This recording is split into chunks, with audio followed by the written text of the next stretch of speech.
Welcome to my YouTube video.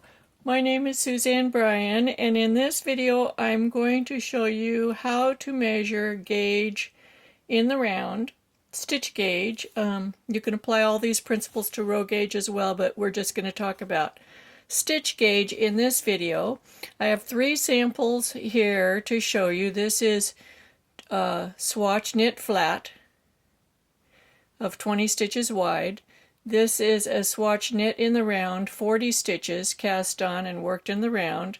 And this is a swatch using the I-cord method of pulling the yarn across the back of 20 stitches wide and also knit in the round.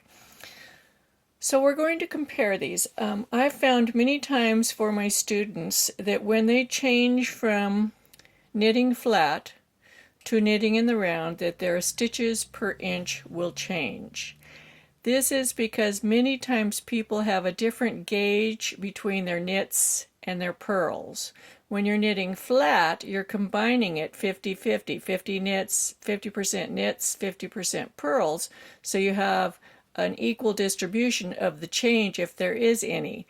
When you knit in the round, you're only using knits, no purls. So if the purls were contributing to your gauge over here, they will not be contributing to the gauge here or here. So first, let's just compare these 2 swatches that I knit in the round. This method I cast on 40 stitches and I just worked in the round for 3 inches and then I bound off. This swatch I cast on 20 stitches, I knit across, I pulled the strand across the back and then knitted, pulled a strand across the back, knitted, like that all the way up the swatch. So those are the strands going across the back. Now there are pros and cons. This takes longer because you're working twice as many stitches, but all of the stitches are usable because there is no distortion in them based upon pulling that strand across the back of the work.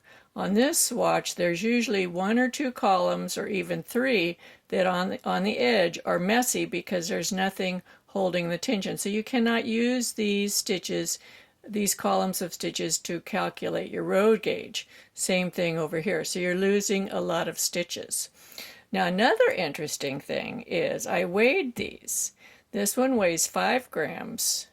This is 21 rows tall, 40 stitches around. This is 21 rows tall, 21 stitches wide. This is half the stitches of this, but it has these strandings across the back.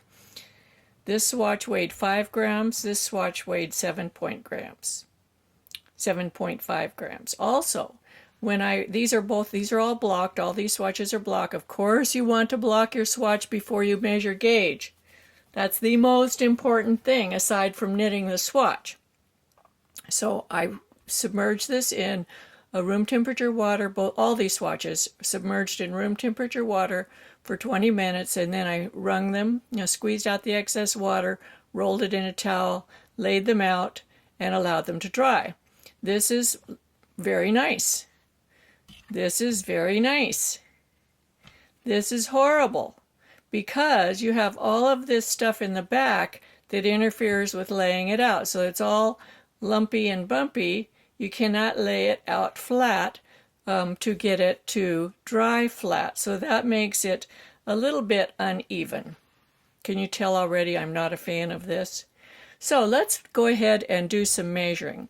The first thing I do is I put a couple of pins. I have these 2 pins here. I'm going to put them mark between 2 columns of stitches. One here. Let's get this bigger so you can see. See, I'm putting it between the columns of stitches. Here's a column coming up here. Here's another column. I put my pin right in between. Then I'm going to go over to the other side and put my pin between the columns of stitches on this side. I'm just marking some rows across the middle of the fabric. Notice that I'm using the middle of the fabric. Then I'm going to count those. So this is how I count stitches. I use a pointer and I actually touch the fabric, and I touch in the middle of the V's. 1, 2, 3, 4, 5, 6, 7, 8, 9, 10, 11, 12, 13, 14, 15, 16, 17 stitches.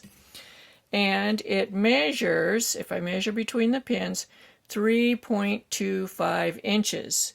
So then we would divide 17 by 3.25, and you should get 5 stitches to the inch. Same thing over here. We're going to mark viable stitches. Now you can see this column is not good. We're not going to measure that column. And I'm not even going to measure this column here because it's next to that very uneven column. So I'm going to put a pin here. Same thing over here. We have a wonky column. The next to it, I'm not going to use that because it's not representative of the rest of the fabric. I'm going to put my pin here. Now we count the stitches. We have 1, 2, 3, 4, 5, 6, 7, 8, 9, 10, 11, 12, 13. 4 less stitches that we can use as viable stitches, and we can measure, and that is 2.5 inches. So we would divide 13 by 2.5 to get our stitch gauge. Now, the most important thing in getting stitch gauge is measuring as wide a fabric as you can. Some people will just go down and count and put 1 inch and count the stitches, and some people even just advise going around the fabric and doing that and then averaging it. That's okay, but I really think you get your best measurement by measuring as much of the fabric as you can, the widest distance as you can, and then dividing it by the inches. Now here is our stockinette swatch that was knitted flat, and I would measure the gauge the same way. I don't use the first couple rows in from the edges.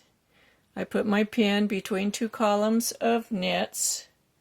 Same thing over here. And we're going to count our stitches. So we have 1, 2, 3, 4, 5, 6, 7, 9, 10, 11, 12, 13, 14, 15, 16. Measure that by our inches. It's 3 and just slightly less than 3 1/4. And again, we're going to get this will average out to 5 stitches to the inch. So now many people will find that when they measure their swatch knitted flat, that they get a different stitch gauge than knitting in the round.